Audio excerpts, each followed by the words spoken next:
میرے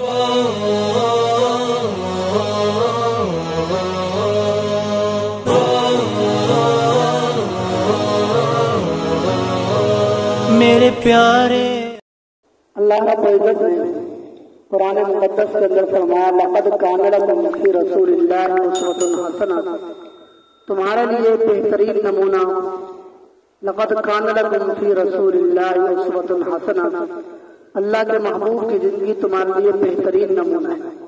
لمن کان یرجو اللہ والیوم الآخر، جو اللہ سے ملاقات کی امید رکھتا ہے اور آخرت کے دن کی ملاقات کی امید کرتا ہے، وذکر اللہ کثیرا، اللہ کو کثرت سے یاد کرتا ہے۔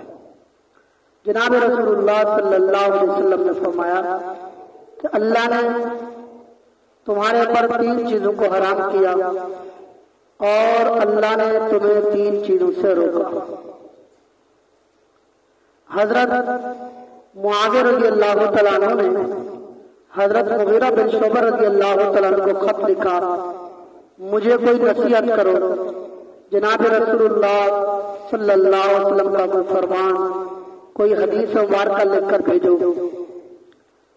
حضرت معاویہ رضی اللہ تعالیٰ عنہ بڑے تھے، ایک ملک شام کے حاکم تھے، پھر بعد کے اندر پورے عالم اسلام کے حاکم بن گئے۔ حضرت مغیرہ بن شعبہ رضی اللہ تعالیٰ عنہ تو ماتحت تھے۔ ایک بڑا آدمی چھوٹے کو کہہ رہا ہے کہ مجھے نصیحت کرو، تو دین طلب سے آتا ہے کہ انسان کے اندر طلب ہو تو انسان کو دین ملتا ہے، اگر طلب نہ ہو تو انسان کو کچھ نہیں ملتا۔ قرآن کریم میں اللہ رب العزت نے فرمایا وَيَهْدِي إِلَيْهِ مَن يُنِيبُ، اللہ ہدایت اسی کو دیتے ہیں جو رجوع کرے، جو اللہ کی طرف آئے رجوع کرے اللہ اس کو ہدایت دیتی ہے۔ جس میں طلب ہوتی ہے اللہ اس کو ہدایت دیتی ہے، جس میں طلب نہیں ہوتی، کوشش نہیں کرتا، اللہ بے طلبوں کو ہدایت نہیں دیتے۔ فَلَمَّا زَاغُوا أَزَاغَ اللَّهُ قُلُوبَهُمْ، اللہ رب العزت نے فرمایا جب وہ لوگ ٹیڑھے ہوئے تو اللہ نے بھی ان کے دلوں کو ٹیڑھا کر دیا۔ یعنی اللہ زبردستی کسی کو ہدایت بھی نہیں دیتے، اللہ زبردستی کسی کو گمراہ بھی نہیں کرتے۔ والذین جاہدوا فینا لنہدینہم سبلنا وان اللہ لمع المحسنین، وہ لوگ جنہوں نے ہمارے راستے میں کوشش کی، نفس کے خلاف چلے، اپنے معاشرے ماحول کے خلاف چلے، رسم و رواج کے خلاف چلے، اللہ ان کو اپنے راستے کی ضرور ہدایت عطا فرماتے ہیں۔ حضرت امیر معاویہ رضی اللہ تعالیٰ عنہ انہوں نے ایک مرتبہ حضرت عائشہ رضی اللہ تعالیٰ عنہ کو خط لکھا، مجھے کوئی نصیحت کرو۔ صحابہ کے ذہن میں طلب ہوتی تھی، انسان کو طلب ہو تو ہدایت مل جاتی ہے۔ کبھی کس صحابی کو خط لکھ رہے ہیں، کبھی کس صحابی کو خط لکھ رہے ہیں کہ اللہ کے محبوب کا کوئی فرمان، کوئی حدیث، اور وہ لوگ سنتے ہی اس پہ عمل کرتے تھے۔ ہم تو کتنی آیات سن لیتے ہیں، کتنی قرآن کریم کی آیات مبارکہ سن لیتے ہیں، لیکن اگر آپ ماننے کے لیے تو ایک آیت مبارکہ بھی کافی ہوتی ہے، لیکن اتنی سننے کے باوجود اس کا فائدہ نہیں ہوتا۔ فائدے کے لیے 2 چیزیں ضروری ہیں۔ سب سے پہلے جو بات کہنے والا ہے اس کے دل میں بھی اللہ کی رضا ہو، اور سننے والے کے دل میں بھی طلب ہو کہ اللہ مجھے ہدایت عطا فرما دے، تو اللہ اس کو ہدایت عطا فرما دے۔ اگر بات کہنے والے کے دل میں اللہ کی رضا نہیں یا سننے والے کے دل میں طلب نہیں تو اللہ ایسے ہدایت عطا نہیں فرماتے۔ کئی گھنٹوں کی تقریریں بھی ایسے ایک کان سے سنتے ہیں دوسرے کان سے نکل جاتی ہیں، تو اپنے اندر طلب پیدا کرنا، کوشش کرنا کہ اللہ مجھے ہدایت عطا فرما دے، تو اللہ اس کو ہدایت عطا فرما دے۔ حضرت امیر معاویہ رضی اللہ تعالیٰ عنہ نے حضرت عائشہ رضی اللہ تعالیٰ عنہ کو خط لکھا، مجھے کوئی نصیحت کرو۔ حضرت عائشہ رضی اللہ تعالیٰ عنہ نے اللہ کے محبوب کا فرمان لکھا، اور ایک روایت میں اپنی طرف سے نصیحت کی، لیکن اپنی طرف سے بھی ہو تو یہ نصیحت جناب رسول اللہ صلی اللہ علیہ وسلم کی پوری زندگی کا خلاصہ اور نچوڑ ہے۔ حضرت عائشہ رضی اللہ تعالیٰ عنہ نے فرمایا اگر آپ ایسا کام کریں جس سے اللہ ناراض ہوتا ہے اور لوگ راضی ہو جاتے ہیں، ایک وقت آئے گا کہ یہ لوگ بھی ناراض ہو جائیں گے۔ اللہ کو ناراض کر کے لوگوں کو خوش کر کے ہم نے کیا حاصل کر لیا؟ ایک وقت آئے گا کہ یہ لوگ بھی ناراض ہو جائیں گے۔ اگر ایسا کام کیا، اللہ کو راضی کیا، سارے ناراض ہو گئے، کوئی مسئلہ نہیں، ایک وقت آئے گا کہ اللہ ان لوگوں کو بھی راضی کر دے۔ آج ہم یہی کرتے ہیں کہ بس یہ تو خوشی کا موقع ہے، یہ غمی کا موقع ہے، یہاں پر یہ کام بھی کرنا چاہیے، یہاں پر یہ کام بھی، خوشی ہو یا غمی ہو، اللہ کے حکم کو ہر چیز پر انسان مقدم رکھے کہ اللہ کو خوش کرے۔ آج جب ہم نے اللہ کو خوش کر دیا، لوگ ناراض بھی ہو گئے۔ جناب رسول اللہ صلی اللہ علیہ وسلم کا فرمان ہے ایک وقت آئے گا کہ لوگ بھی راضی ہو جائیں گے، لیکن اگر اللہ کو ناراض کر لیا، لوگ راضی ہو گئے، ایک وقت آئے گا یہ لوگ بھی ہم سے ناراض ہو جائیں گے۔ اصل جو راضی کرنا ہے وہ کس کو؟ اللہ کو راضی کرنا۔ تو انسان اپنے دل میں طلب پیدا کرے تو طلب کی وجہ سے اللہ ہدایت عطا فرماتا ہے۔ مفتی محمد شفیع صاحب رحمہ اللہ، ان کے بارے میں آتا ہے کہیں جا رہے ہوتے، راستے میں کوئی بھی بیان کر رہا ہوتا، عام خطیب بیٹھ جاتے اس کا بیان سنتے، حالانکہ ان کے دور میں سارے ان کے شاگرد تھے یا ان کے شاگردوں کے شاگرد، کیونکہ وہ بہت بڑے عالم دین ہیں، لیکن جہاں بھی جا رہے ہیں تو کوئی بیان ہو رہا ہے، کوئی واعظ بات کر رہا ہے، خطیب خطابت کر رہا ہے تو اس کی بات سنتے اور فرماتے اصل علم عطا کرنے والی ذات اللہ کی ذات ہے۔ اللہ کس بات سے ہمیں فائدہ پہنچا دے، فائدہ پہنچانا نہ کسی خطیب کا کام ہے نہ کسی واعظ کا کام ہے، یہ اللہ کا کام ہے۔ انما انا قاسم واللہ یعطی۔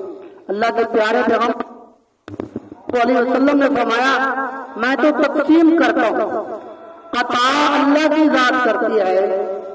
تو اصل میں ہدایت، فائدہ پہنچانا کسی کا کام نہیں ہے، فائدہ اللہ کی ذات ہی پہنچاتا۔ مولانا شریف تھانوی رحمہ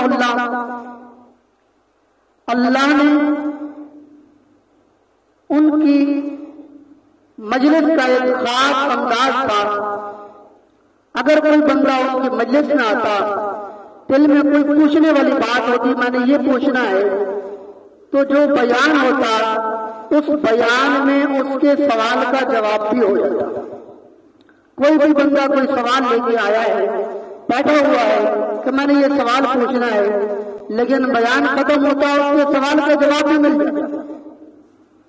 بعض لوگ یہ کہتے یہ ان کو کشف ہوتا ہے، بعض کہتے الہام ہوتا ہے، تو اسی بات کا ذکر کیا مولانا تھانوی رحمہ اللہ نے، فرمایا نہ مجھے کشف ہوتا ہے نہ الہام ہوتا ہے، اصل بات یہ ہے کہ جب انسان کے دل میں طلب ہوتی ہے اللہ اس کو ہدایت عطا فرماتا ہے۔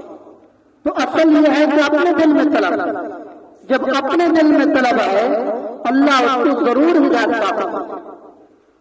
علامہ رومی رحمہ اللہ فرماتے ہیں پانی تلاش نہ کرو، پانی کہاں ملے گا، اپنے اندر پیاس پیدا کرو، جب تمہیں پیاس لگ جائے گی اللہ اوپر سے بھی پانی برسائیں گے، نیچے سے بھی پانی۔ اصل یہ ہے کہ جس طرح پیاس لگ جاتی ہے انسان بے قرار ہوتا ہے، پریشان ہوتا ہے، اور جب تک پانی نہ پیے اس کو سکون نہیں آتا، تو انسان کے دل میں جب طلب ہو جاتی ہے کہ یہ چیز مجھے حاصل ہو، میں اس چیز پہ عمل کروں، اللہ اس کو وہ چیز عطا فرما دیتے ہیں اور اللہ اس کو سیدھے راستے کی توفیق عطا فرما دیتے ہیں۔ اللہ کے لیے کیا مشکل ہے، لیکن اصل چیز ہے طلب، اصل چیز ہے کوشش کرنا۔ حاجی امداد اللہ مہاجر مکی رحمہ اللہ اس کے لیے ایک مثال دیا کرتے تھے، فرمایا کہ پہلے زمانے میں عورتیں گھر میں چراغ، گھر میں آگ روشن کرتی تھی، تو 7 والی سے آگ مانگ لی. آج کے دور میں تو بٹن دبایا اس سے آگ جل گئی. اس وقت یہ صورتیں نہیں تھی، یہ سہولتیں نہیں تھی. اب 7 والی سے آگ مانگ لی، پھر لکڑیاں لے آئی جنگل سے، ان لکڑیوں کو آگ لگئی. تو اب ایک عورت کے گھر میں آگ نہیں تھی، اور 7 والی کو کہا کہ تمہارے گھر میں آگ ہو، اس کا ختم ہو گئی، آگ ٹھنڈی ہو گئی. فرمایا چنگاری، فرمایا دیکھ لو. اب تلاش کرتے کرتے اس کو ایک چنگاری مل گئی. اس نے کہا بس میرا کام چل جائے گا. اب وہ گھر میں لے آئی، لکڑیوں پہ رکھا اور اس کو پھونکتی رہی، پھر لا کر بڑی آگ تیار ہو گئی. اسی بات کو ذکر کرنے کے بعد حاجی امداد اللہ مہاجر مکی رحمہ اللہ تعالیٰ فرماتے ہیں کہ دیکھو ایک چنگاری تھی، چنگاری سے بڑی آگ تیار ہو گئی. تو اگر دل کے اندر طلب ہو، طلب کی چنگاری تو ہو، تھوڑی سی طلب تو ہو، تو پھر اللہ کے نیک بندے، اللہ کے جو احکام سناتے اس سے انسان کو ہدایت مل جاتی. اگر طلب کی چنگاری ایک چنگاری کے برابر بھی ہمارے دل میں طلب نہیں تو دوسرے کی تقریر وہ تو ایک کان سے سنیں گے دوسرے کان سے نکل جائے گی. اصل اگلے کی تقریر کا نہیں، اصل چیز ہمارے اپنے دل کے اندر کہ طلب بھی ہو. جب ہمارے دل میں طلب نہیں تو بے طلبوں کو اللہ ہدایت ہی دے. سب سے پہلی چیز اپنے دل میں طلب کرنا. اللہ تبارک و تعالی نے قرآن کریم میں فرمایا ان اللہ لا یغیر ما بقوم حتی یغیروا ما بانفسہم. اللہ کسی قوم کو نہیں بدلتا یہاں تک کہ وہ اپنے آپ کو بدلے. پہلے اپنے آپ کو خود بدلنا پڑے کہ میں نے ادھر آنا ہے، میں نے آج سے نماز شروع کرنی ہے، میں نے آج سے نیک کام شروع کرنے ہیں. جب آدمی اپنے دل میں طلب، سچی طلب لے کے انسان کھڑا ہوتا ہے، پھر درمیان میں جو رکاوٹیں آتی ہیں اللہ ان رکاوٹوں کو دور کرتے جاتے ہیں. لیکن سب سے پہلی چیز اپنے دل میں طلب ہوگی تو اللہ تبارک و تعالیٰ اس کی برکت سے ہدایت عطا فرمائے. حضرت اب اسی بات پر میں نے آپ کو بات بیان کی کہ اصل چیز طلب. حضرت امیر معاویہ رضی اللہ تعالیٰ نے خط لکھا حضرت مغیرہ بن شعبہ رضی اللہ تعالیٰ کہ مجھے کوئی اللہ کے محبوب کا فرمان سنا. انہوں نے لمبی کوئی تقریر نہیں کی، ایک حدیث مبارکہ بیان کی.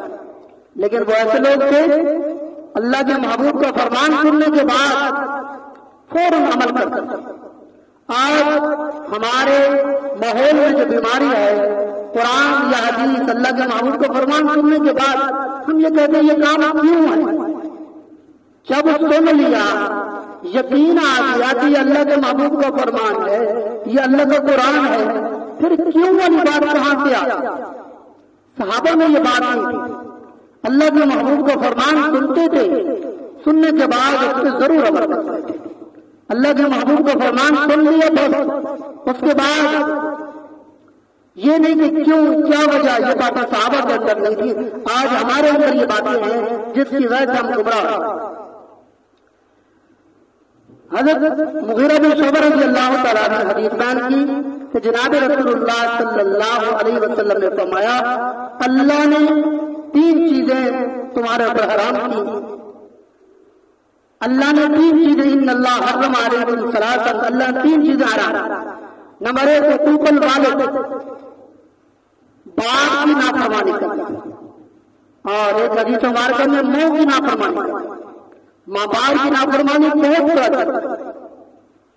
حدیث مبارکہ میں جناب رسول اللہ صلی اللہ علیہ وسلم نے فرمایا اگر کوئی بندہ صبح کرتا ہے، رات کو سویا صبح کرتا ہے اور اس کے ماں باپ میں سے ایک یا دونوں ناراض ہیں، اللہ کے پیارے پیغمبر نے فرمایا اس کے لیے جہنم کے اگر ایک ناراض ہے جہنم کا ایک کمرہ کھلا ہوا ہے، اگر دونوں ناراض ہیں جہنم کے 2 دروازے کھلے ہوئے ہیں. ماں باپ کو آج عام سمجھا جاتا ہے، حالانکہ اللہ کے حکم کے بعد، اللہ کی عبادت کے بعد ماں باپ کی اطاعت فرض ہے. ماں باپ کی اطاعت کرنا ضروری ہے. اور اسی وجہ سے ماں باپ کی نافرمانی کی وجہ سے انسان دنیا میں بھی ذلیل ہوتا ہے اور آخرت میں کتنا ذلیل ہوگا وہ اللہ کے علم ہے. تو دنیا میں عام طور پہ جو رسوائی ذلت ماں باپ کی نافرمانی کی وجہ سے بھی انسان کو ملتی ہے۔ ایک اللہ والے کے بارے میں آتا ہے، اس نے ایک واقعہ بیان کیا کہ ایک لڑکا تھا، اس نے تعلیم حاصل کی، تعلیم حاصل کرنے کے بعد پھر اس کے بعد اس کی شادی ہو گئی، شادی ہونے کے بعد پھر نوکریوں کی جگہیں آئی سعودی عرب میں، تو اس نے اپنے ماں باپ سے اجازت طلب کی کہ میں نے جانا ہے، تو ماں باپ نے اجازت دے دی۔ یہ لڑکا وہاں پہنچا، شروع کے اندر جب کیا تو ماں باپ سے رابطہ بھی تھا، ماں باپ کے پاس خرچہ بھی بھیجتا تھا۔ کچھ عرصے کے بعد ماں باپ بھول گئے اور بیوی کو سب کچھ سمجھ لیا کہ بس بیوی ماں باپ کی یہی ہے اور سب کچھ یہی ہے۔ یہ کام چلتا رہا، 13 سال گزر گئے۔ 13 سال گزرنے کے بعد دیکھا ایک جگہ بیٹھا ہوا رو رہا ہے۔ ایک اللہ والے نے پوچھا کیا بات ہے، کیوں رو رہے ہو؟ ہم نے کہا 13 سال ہو گئے اپنے گھر سے آیا ہوں اور ہر سال حج کرتا ہوں، حج کرنے کے بعد آواز آتی ہے کہ تیرا حج قبول نہیں۔ وہ اللہ والا نیک آدمی تھا، اس نے کہا یہ بتاؤ تیرے ماں باپ میں سے کوئی زندہ ہے؟ اس نے کہا ہاں زندہ ہے۔ اس نے پھر اگر سوال کیا کہ تم ماں باپ کتنے بیٹے ہو؟ فرمایا کہ میں تو ایک ہی بیٹا ہوں۔ فرمایا جب ایک ہی بیٹا تھا تیرا حق یہ تو نہیں بنتا تھا دوسرے ملک میں جائے؟ جب اکیلا بیٹا ہو تو ماں باپ بوڑھے ہیں، اب تیرا حق یہ بنتا تھا جتنا کما سکتا تھا اپنے علاقے میں رہتا، جتنا کماتا اسی پہ گزارا کرتا، اپنے ماں باپ کی خدمت کرتا۔ تو دور دراز کے ملک میں کیوں گیا؟ یہی تیرا بڑا گناہ ہے جس کی وجہ سے اللہ کے ہاں تیری بخشش نہیں ہوگی اور تیرا حج قبول نہیں۔ اب اس نے جب یہ بات سنی تو اس کو سمجھ آ رہی کہ ہاں واقعی یہی بات ہے۔ ادھر اس کا باپ بھی فوت ہو گیا تھا اور ماں بوڑھی تھی اور وہ 4 چیزیں پڑی تھی اور اپنے ہاتھ اٹھا کر اللہ سے دعا کر رہی تھی، اللہ کہ میں تو بوڑھی ہو چکی ہوں، آنکھوں سے نبینی ہو چکی ہوں، اب میرے محرم ایک میرا بیٹا ہے اور میرا کوئی محرم نہیں قبر میں اتارنے والا، یا اللہ میرا ایک بیٹا ہے سعودی عرب میں رہتا ہے، یا اللہ اس کو لیا۔ ادھر ماں بھی اللہ کے آگے دعا میں مصروف۔ اب یہ بیٹا گھر میں آیا، بیوی کو کہا کہ میں نے پاکستان جانا ہے، اپنے ماں باپ کے پاس جانا ہے۔ بیوی نے کہا نہیں، لیکن یہ تیار ہو چکا تھا صحیح طور پر کہ میں نے یہ کام ضرور کرنا، کچھ بھی ہو جائے۔ اب یہ وہاں سے روانہ ہوا، فوراً ٹکٹ کرائی، یہاں پہنچا۔ جب اپنے علاقے میں پہنچا تو آپ پوچھتے لوں، ایک آدمی سے پوچھا کہ اس نام کے آدمی، انہوں نے کہا کہ ہاں وہ ان میں سے جو اس کا باپ تھا وہ فوت ہو گیا ہے، جو اس کی ماں وہ زندہ ہے، اور اس کا منحوس بیٹا وہ یہاں سے کیا ہے، اس نے اپنے ماں باپ کو پتہ ہی نہیں کیا۔ جب اس نے یہ بات سنی پھر آگے چلتا گیا، اپنے گھر گیا تو اس کی ماں تھی اور ماں چارپائی پہ پڑی تھی اور ماں ہاتھ اٹھا کر اللہ کے آگے میرے دونوں مصروف تھی کہ اللہ میرے بیٹے کو واپس دے۔ تو ماں باپ کی نافرمانی ایسی چیز ہے جس کی وجہ سے دیکھو 13 سال حج کیا، اللہ کے گھر میں کھڑا ہوا ہے اور کتنی بڑی عبادت کر رہا ہے، لیکن ماں باپ کی نافرمانی ہے جس کی وجہ سے اس کی عبادت قبول نہیں ہو رہی۔ جناب رسول اللہ صلی اللہ علیہ وسلم نے فرمایا اللہ نے 3 چیزوں کو حرام کیا، ماں باپ کی نافرمانی، حقوق الوالد یا حقوق الامہات، وعد البنات۔ پہلے زمانے میں لڑکیوں کو زندہ دفن کرتے تھے، آج کے دور میں ناانصافی کی جاتی ہے۔ یہ دونوں چیزیں زندہ دفن کرنا بھی حرام ہے اور بیٹیوں کے ساتھ ناانصافی۔ بیٹے اگر 10 بھی ہیں وہ جداد کے مالک ہیں، بیٹی ایک بھی ہے اس کو کتنی ملے گی؟ اگر 11 بیٹے ہوتے تو وہ وارث بنتے، لیکن اگر ایک بیٹی آ گئی تو وہ وارث نہیں بنے گی۔ اب یہ بیٹیوں کے ساتھ زیادتی یہ گویا کہ آج بھی ہو رہی ہے۔ واللہ جناب رسول اللہ صلی اللہ علیہ وسلم نے فرمایا بھوکوں اور تندرستی اور مانگنا اس کو بھی اللہ تبارک و تعالیٰ نے حرام کیا. مانگنا انسان اس کو کہ جب انسان 3 دن تک بھوکا رہے اور کھانے پینے کی چیز نہ ہو. جب تک انسان کے پاس 1 دن 1 رات کا کھانا موجود ہے وہ کسی کے آگے مانگ نہیں سکتا, اس کے لیے مانگنا حرام. اور فرمایا کہ اللہ نے 3 چیزوں کو ناپسند کیا, روکا تمہارے 3 کام کرنے سے روکا. ایک کیلو کا فضول باتیں ہو رہی ہیں, وقت گزاری ہو رہی ہے. آپ صلی اللہ علیہ وسلم نے منع فرمایا فضول باتیں کرنے کا کوئی فائدہ نہیں. پہلے زمانے میں جو اللہ کے نیک لوگ ہوتے تھے کہ جب کوئی بندہ اپنی اصلاح کے لیے ان کے پاس جاتا تھا تو سب سے پہلا کام ان کا یہ ہوتا تھا کہ کہتے تھے کہ اپنے آپ کو فضول باتوں سے بچاؤ, کیونکہ جب انسان فضول باتوں میں لگتا ہے بہت صبر خدا ہو جاتا ہے.